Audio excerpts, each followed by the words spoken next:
नमस्कार। आज देश की तमाम फटाफट खबरों में आपका स्वागत है। दुनिया के 30 अलग अलग शहरों में दिखाई देने के बाद अब मोनोलिथ भारत में भी आ चुका है। ये स्ट्रक्चर अहमदाबाद के थलतेज इलाके में स्थित सिम्फनी पार्क में लगा है। इसे मिस्ट्री मोनोलिथ भी कहा जाता है। मोनोलिथ एक स्टील का स्ट्रक्चर है। इसकी ऊंचाई 6 फीट से ज्यादा है। हालांकि इसे जमीन में गाड़ने के कोई निशान नहीं दिख रहे हैं। दिलचस्प बात यह है कि यहाँ काम करने वाले मालिक को भी इसके बारे में कुछ नहीं पता। नए साल की दस्तक के साथ ही देश में अब कोरोना वैक्सीन को लेकर बड़ी तैयारियां शुरू हो गई है। भारत सरकार ने फैसला लिया है कि 2 जनवरी से देश के हर राज्य में कोरोना वैक्सीन का ड्राई रन किया जाएगा। स्वास्थ्य मंत्रालय ने गुरुवार को बैठक में ये फैसला लिया। अब तक देश के 4 राज्यों में ही ऐसा ड्राई रन किया गया था, जिसमें पंजाब, असम, गुजरात और आंध्र प्रदेश में किया गया था। चारों राज्यों में ड्राई रन को लेकर अच्छे रिजल्ट सामने आए थे। कृषि कानूनों के खिलाफ किसानों का आंदोलन जारी है। इसी बीच राजस्थान के किसानों के ग्रुप ने राजस्थान हरियाणा के बॉर्डर शाहजहांपुर में जबरन घुसने की कोशिश की। करीब 1 दर्जन ट्रैक्टरों ने हरियाणा पुलिस की बैरिकेडिंग तोड़ते हुए हरियाणा में जबरन प्रवेश कर लिया। इस दौरान पुलिस को आंसू गैस के गोले दागने पड़े। रिलायंस जियो ने ऐलान किया कि 1 जनवरी 2021 से सभी लोकल वॉइस कॉल्स फ्री होंगे। आपको बता दें कि कुछ महीने पहले रिलायंस जियो ने जियो से दूसरे नंबर पर लोकल कॉल्स के लिए पैसे लेने शुरू किए थे। इसके लिए कई प्लान भी लॉन्च कर दिए गए थे। रिलायंस जियो ने एक स्टेटमेंट में कहा कि telecom regulatory authority of India के आदेश के मुताबिक 1 जनवरी से डोमेस्टिक वॉइस कॉल्स के लिए इंटरकनेक्ट यूजेज चार्जेस बंद किए जा रहे हैं।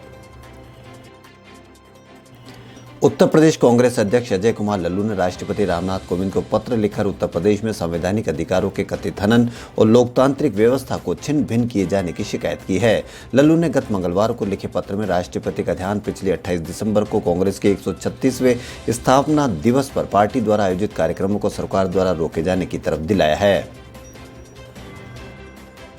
श्रम मंत्रालय ने वित्त मंत्रालय की सहमति मिलने के बाद 6 करोड़ से अधिक खाता धारकों वाले सेवानिवृत्त कोष कर्मचारी भविष्य निधि पर 2019-20 के लिए 8.5% ब्याज दर को अधिसूचित करने का फैसला किया है। एक वरिष्ठ अधिकारी ने पीटीआई भाषा को बताया कि श्रम मंत्रालय ने कर्मचारी भविष्य निधि संगठन के 6 करोड़ से अधिक खाता धारकों के खाते में जमा करने के लिए 8.5% की ब्याज दर को अधिसूचित करने का फैसला किया है। एक अप्रत्याशित घटना के तहत केरल विधानसभा में बीजेपी के एकमात्र विधायक ओ राजगोपाल ने सदन में उस प्रस्ताव का समर्थन किया जिसमें विवादित केंद्रीय कृषि कानूनों को रद्द करने की मांग की गई है और जिनके खिलाफ दिल्ली की सीमा पर किसान प्रदर्शन कर रहे हैं।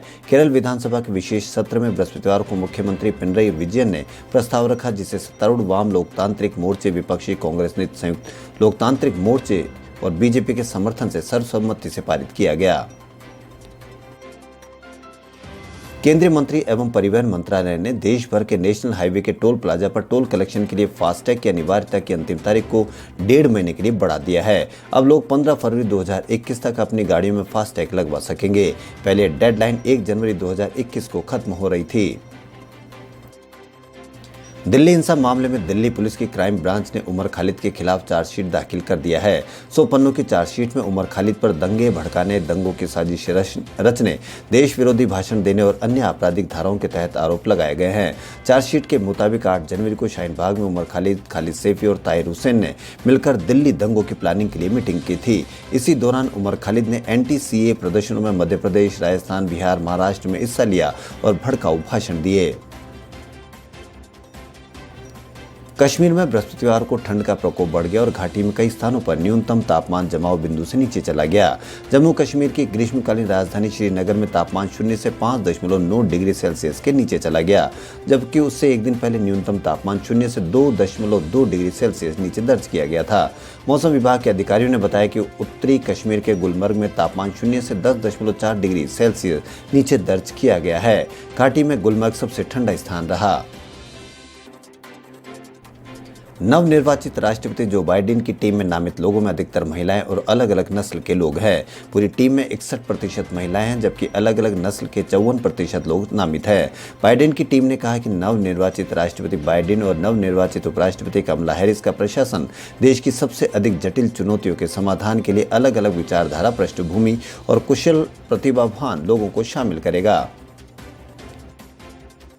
केरल विधानसभा ने पारित प्रस्ताव पर केंद्र के तीनों नए कृषि कानूनों को वापस लेने की मांग की गई है। केरल के मुख्यमंत्री पिनराई विजयन ने केंद्र के 3 नए कृषि कानूनों के खिलाफ गुरुवार को विधानसभा में प्रस्ताव पेश कर केंद्र में बीजेपी की एनडीए सरकार पर निशाना साधा। किसानों के मुद्दों पर चर्चा करने और उनके साथ एकजुटता व्यक्त करने के लिए बुलाए गए घंटे के विशेष सत्र में यह प्रस्ताव पेश किया गया। विजय ने प्रस्ताव पेश करते हुए नए कानूनों को तत्काल वापस लिए जाने की मांग की और कहा कि देश के किसानों द्वारा किए इतिहास के अब तक के सबसे प्रभावशाली प्रदर्शनों में से एक को देख रहा है। प्रधानमंत्री नरेंद्र मोदी ने राजकोट में all India institute of medical sciences की आधारशिला वीडियो कॉन्फ्रेंसिंग के जरिए रखी। मोदी ने कहा कि 2020 ने हमें दिखाया कि स्वास्थ्य ही संपदा है। यह पूरा साल चुनौती भरा रहा। कोरोना वैक्सीन की तैयारियां अब आखिरी फेज में नया साल इलाज की उम्मीद लेकर आ रहा है। नए साल में हम दुनिया का सबसे बड़ा वैक्सीनेशन प्रोग्राम चलाने की तैयारी कर रहे हैं। उन्होंने कहा कि पहली बार अब दवाई भी है और कड़ाई भी, यानी कोरोना की दवा आने पर भी लापरवाही नहीं होना है। आज साल का आखिरी दिन है। 2020 को इस उम्मीद के साथ अलविदा कहना है कि जल्द ही हमें सदी की सबसे बड़ी महामारी से भी मुक्ति मिलेगी। आंकड़े भी इस उम्मीद को बढ़ा रहे हैं। सबसे अहम है एक्टिव केस, यानी जिन मरीजों का इलाज चल रहा है उनमें 27 नवंबर से लगातार गिरावट दर्ज की जा रही है। इन 34 दिनों में 1.98 लाख एक्टिव केस कम हुए या 2.55 लाख रह गए हैं। श्रद्धा में शंका नहीं होती, इस कहावत को चरितार्थ करने वाला मामला अहमदाबाद में सामने आया है। यहाँ 36 वर्षीय महिला मरीज दया भरतभाई बुगदेलिया की सफल ओपन सर्जरी की गई। चौंकाने वाली बात यह रही कि सर्जरी के वक्त दयाबेन गीता के श्लोकों का जाप कर रही थी। सर्जरी करीब 1.25 घंटे तक चली और 1 घंटे तक डॉक्टर्स उनके मुंह से गीता के श्लोक सुनते रहे। खबरों फिलहाल इतना ही। यदि आपको हमारा चैनल पसंद आए तो लाइक, सब्सक्राइब और शेयर अवश्य करें। धन्यवाद।